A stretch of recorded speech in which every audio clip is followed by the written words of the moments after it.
So with Frankie, the thing with Frankie is it's a 1-year, $16 million deal. In 2021, Cy Young finalist. 2022 has a pretty good start to the season. Deadline comes, gets traded from the A's to the Yankees. His shoulder wasn't right when he got traded. He has about 7-8 starts. Then they find out shoulder inflammation, shut him down. Then they go in and they're like, oh, we gotta get in there, and they do orthoscopic surgery. He shut down most of 2023. Comes back, has 1 appearance, throws 1.1 innings. That's it. But he is fully healthy and ready to pitch this season coming up. Okay. I would rather take that 1-year, $16 million chance to recapture 2021, beginning of the season 2022 Frankie Montas, than going out and giving 3 years to like Marcus Stroman, or 7 years to Blake Snell, or 5 years to Jordan Montgomery. Because those long contracts can sink someone like the Reds. Yeah. They just can't eat that money. They can't just be like, well, he's not pitching, so we just got to eat it, and be like, no, you have to almost guarantee that they are you have to guarantee they're going to be out there 30 to 40 starts that whole year. Yeah. If not, then you're stuck with someone that you know very well.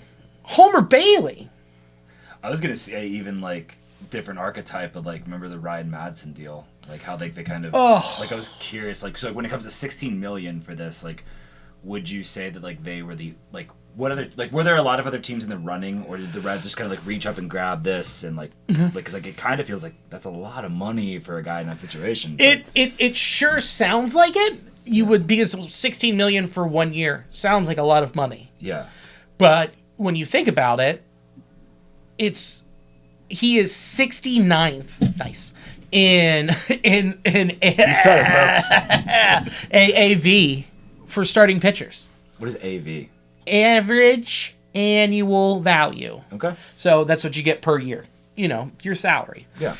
So that's, there's like, it's not top tier, but it's also not the lowest. Right. You are paying what is considered market value for a guy on a 1-year deal. And for him and his, recovery process, it's like what you said, 1 inning last year? Yeah, 1 inning. So it's kind of hard to gauge exactly where he's at. You are gambling with this one. Sure, but he pitched last year. 16 million could be a fucking steal. Like it could end up being. So that's what everybody's hoping for. Yeah, and if not, then guess what it is? It's a guy who didn't pitch this year. You're only out $16 million, and then you bring someone up. You bring up one of the kids. Yeah. And there's a reason they signed Nick Martinez to be the swing guy, to go from the pen to the starting rotation, so they could take a chance like this. Or if Nick Lodolo isn't fully healthy after the season he had last year with multiple fractures in his fibula, or with Ashcraft going down with his toe, or Hunter Green going out with elbow inflammation, and then Brandon Williamson with COVID, and then Hunter Green with COVID. Like,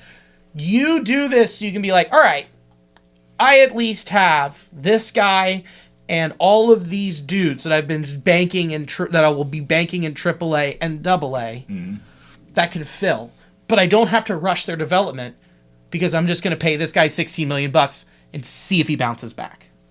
And you get to hold on to all of them. You don't have to move any of them. Yeah, which is the beauty. Yeah. And then if you're something close at the deadline and you're like, this is a glaring need, then you have that prospect capital that you can easily just dole right out and go and make something happen and go on a postseason run.